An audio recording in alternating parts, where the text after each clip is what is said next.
Bonjour, un ami m'a demandé de préciser ce que c'était que les caprices. Parce que pour lui, les enfants font des caprices et comme je vous l'ai déjà expliqué, les enfants ne font pas de caprices. Donc peut-être qu'on n'utilise pas les bons mots. Alors, quand vous voyez des adultes dans des voitures, dans un embouteillage, un carrefour, et que chacun coupe la priorité à l'autre, que se passe-t-il?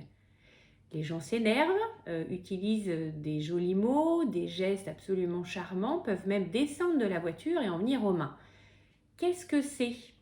Est-ce que c'est un caprice ou est-ce que c'est une non-gestion des émotions? C'est-à-dire que il se laisse, alors pour une raison mystérieuse dans les voitures, l'adulte se laisse envahir par ses émotions, dépasser par ses émotions et n'arrive plus du tout à se gérer lui-même ni les autres, tellement il déborde d'émotions. La cocotte minute, elle a explosé.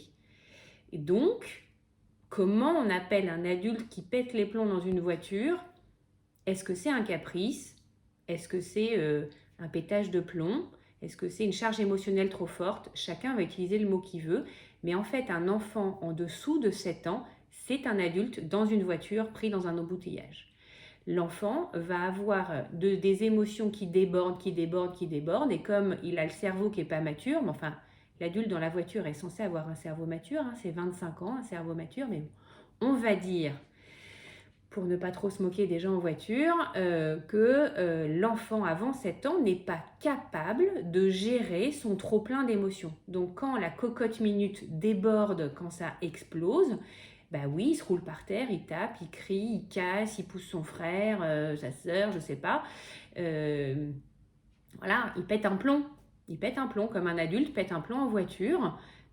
Mais ça ne s'appelle pas un caprice. Ça s'appelle, alors on va peut-être dire pétage de plomb, peut-être pour se mettre tous d'accord, peut-être parce que la charge émotionnelle trop forte, c'est vraiment très compliqué.